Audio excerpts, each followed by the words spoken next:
কোনো রকম তেল ব্যবহার না করে শুধুমাত্র একটা স্পেশাল মশলা ব্যবহার করে টক ঝাল মিষ্টি দারুণ টেস্টি জিভে জল আনা আমের আচার তৈরি হয়ে যাবে। নমস্কার বন্ধুরা, শ্বশুর বৌমা রান্নাঘর অ্যান্ড ব্লগ চ্যানেলে সকলকে স্বাগত। তাহলে কি করে আচারটা তৈরি করব সেটাই দেখে নেওয়া যাক। প্রথমেই এইখানে নিয়েছি 3টে মাঝারি সাইজের একদম কাঁচা আম। এবার আমগুলোকে কেটে নেব, সেটাই শেয়ার করব। একটা ছুলনি নিয়েছি আর তা দিয়ে এবার আমের গায়ের যে খোসাগুলো থাকে সেইগুলোকে একটু ডিপভাবে ছুলে নেব। ঠিক এইভাবে প্রত্যেকটা আমের গায়ের থেকে খোসাগুলোকে ছুলে নেব। আর সামনের যে মুখের দিকের বোটার অংশটা থাকে সেটাকে চাকু দিয়ে কেটে নেব। বোটার অংশটা কেটে ফেলে দিয়ে তারপর যতটুকু খোসা ছিল সেটাকেও ভালো করে পরিষ্কার করে নিয়েছি। একটা আমকে মাঝখান থেকে অর্ধেক করে কেটে তার বীজটা ফেলে তারপর আরও মাঝখান থেকে অর্ধেক করে কেটে মানে একটা আমকে 4 টুকরো করে নিয়েছি। এরপরে 4 টুকরোর থেকে একটা টুকরো নিয়ে তার থেকেও আবার 3 টুকরো করে নেব। আমের সাইজ অনুযায়ী পিসগুলোকে করতে হবে, আর পিসগুলো যেন একটু বড় বড় থাকে। এইভাবেই সব আমগুলো কেটে নিয়েছি। এইখানে দেখিয়ে দিচ্ছি যে কতগুলো পিস হয়েছে।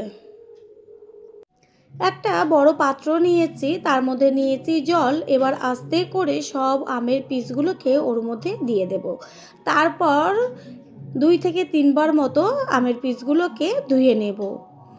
এইখানে নিয়েছি চিনি।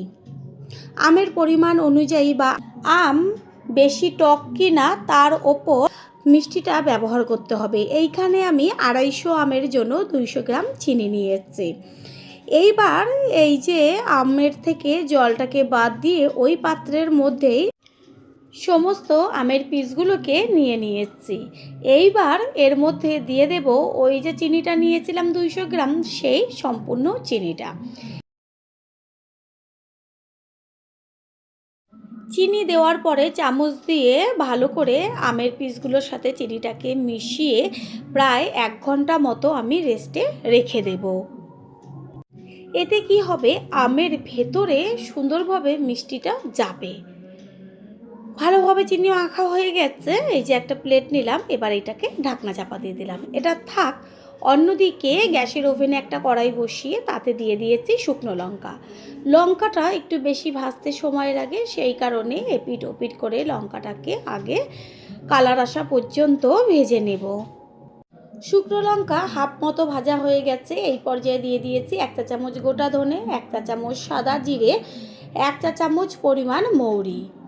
এবার এগুলোকে ভালোভাবে গ্যাসের ফ্লেম লো টু মিডিয়াম করে ভেজে নেব।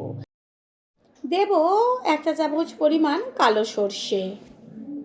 খেয়াল রাখবেন মশলাটা যেন পুড়ে না যায়, তাহলে যে মশলার আসল গন্ধটা সেটা চলে যাবে। মশলা চটপট হয়ে ফুটতে শুরু করেছে আর সুন্দর একটা মিষ্টিও গন্ধ বেরোচ্ছে। মশলাটা ভাজা হয়ে গেছে। মশলা ভাজা হয়ে গেছে, এবার একটা পাত্রে ঢেলে ঠান্ডা করে তারপরে পেস্ট করে নেব। 1 ঘন্টা বাদে ফিরে এসে ঢাকনাটা সরিয়ে দিয়ে দেখিয়ে দিচ্ছি যে চিনিটা গলে সম্পূর্ণ জল হয়ে গেছে আর আমটাও অনেকটা বেশ নরম হয়েছে। আর আপনারা চাইলে 1 ঘন্টার কমও এইভাবে রাখতে পারেন। এবার গ্যাসের ওভেনে কড়াইটা বসিয়ে গ্যাসটা প্রথমে হাই ফ্লেমে দেব। তারপরে সম্পূর্ণ এই চিনির জল সমেত আমের পিসগুলোকে ঢেলে দেব।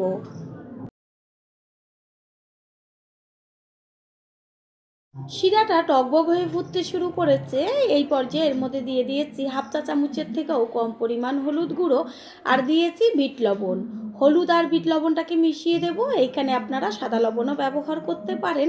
আর দিয়ে দিচ্ছি একদম অল্প পরিমাণ কাশ্মীরি লঙ্কার গুঁড়ো, একটু কালারের জন্য। ভালো করে মিশিয়ে নেব। আচারে যদি বিট লবণ ব্যবহার করা হয় তাহলে ভীষণ টেস্টি হয়। এবার গ্যাসের ফ্লেম লো রেখে কিছুটা সময় এইভাবে ঢাকনা দিয়ে ঢেকে দিতে হবে। আচারটা সম্পূর্ণ গ্যাসের ফ্লেম লোতে রেখে করতে হবে। যত ভালোভাবে আচারটা রান্না হবে ততই টেস্টি হবে। একটু বাদে ফিরে এসে কড়াইয়ে ঢাকনাটা সরিয়ে দিয়ে একটু দেখিয়ে দিচ্ছি। যত ভালোভাবে রান্না হবে আমের কালার ততই দেখা যাচ্ছে চেঞ্জ হয়ে গেছে, কারণ চিনির শিরাটা ঘন হতে থাকবে আর আমের মধ্যে যাবে। এই পর্যায়ে এর মধ্যে দিয়ে দেব ছোট চামচের 1 চা চামচ পরিমাণ কালো জিরে। কালো জিরেটাকে মিশিয়ে নেব, আর এই কালো জিরের একটা দারুণ গন্ধ থাকে, সেটাতে আচারের টেস্টটা আরও দ্বিগুণ বাড়িয়ে দেবে। পুরনো বন্ধুদের সবসময় আমাদের পাশে এইভাবে ভালোবেসে থেকে এগিয়ে নিয়ে যাওয়ার জন্য অনেক অনেক ভালোবাসা। কড়াইয়ের ঢাকনাটা সরিয়ে দিয়েছি, আর শিরাটা কতটা ঘন হয়ে গেছে সেটা তো দেখাই যাচ্ছে। বেশ একটু হালকা ঝোলঝোল থাকবে, সেই পর্যায়ে কিন্তু নাবাতে হবে, না হলে একদম শুকিয়ে যাবে। এই পর্যায়ে দিয়ে দেব ওই যে মশলাটা প্রথমে শুকনো খোলায় ভেজে রেখেছিলাম, সেটাকে ঠান্ডা করে নিয়ে গুঁড়ো করে নিয়েছি। সেই মশলাটা আমি এর মধ্যে ব্যবহার করব।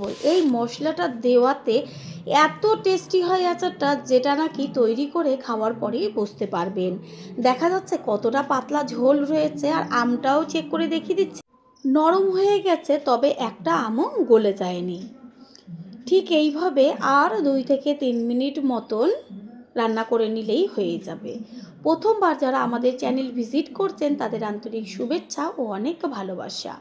আমাদের রেসিপিগুলো যদি ভালো লেগে থাকে সাবস্ক্রাইব করে দেওয়ার অনুরোধ রইল, ও পাশে থাকা বেল আইকনে ক্লিক করলে পরবর্তী ভিডিওগুলো সবার আগে আপনাদের কাছে পৌঁছে যাবে। এইভাবে একবার আচারটা করে দেখবেন, কোনো রকম তেল ছাড়াই এত দারুণ টেস্ট হয়, যেটা খাওয়ার পরেই বুঝে যাবেন।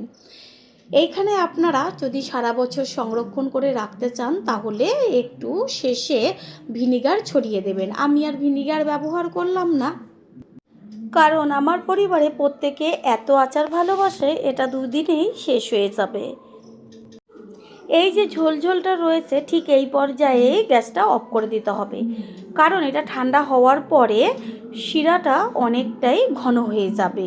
সেই কারণে যদি এর থেকে আরেকটু টানিয়ে ফেলি তাহলে একদম শুকনো হয়ে যাবে, সেটা অতটা খেতে টেস্টি হয় না। বেশ একটু হালকা ঝোলঝোল থাকবে, সেটাই ভালো লাগবে। গ্যাস অফ করে দেব। তৈরি হয়ে গেল বিনা তেলে আমের আচার। এবার একটা পাত্রে তুলে নেব। আশা করি রেসিপিটি ভালো লাগলো, আর যদি ভালো লেগে থাকে একটা লাইক, কমেন্ট, পারলে একটা শেয়ার করে অবশ্যই জানাবেন। আপনাদের দেওয়া একটা লাইক ও লাইকের পাশে থাকা হাইপ আর একটা শেয়ার আমাদের কাছে অনেক অনেক গুরুত্বপূর্ণ। All friend, thanks for watching my video. আপনারা সকলে ভালো থাকবেন, সুস্থ থাকবেন। আবারও দেখা হবে অন্য কোনো রেসিপির এপিসোডে।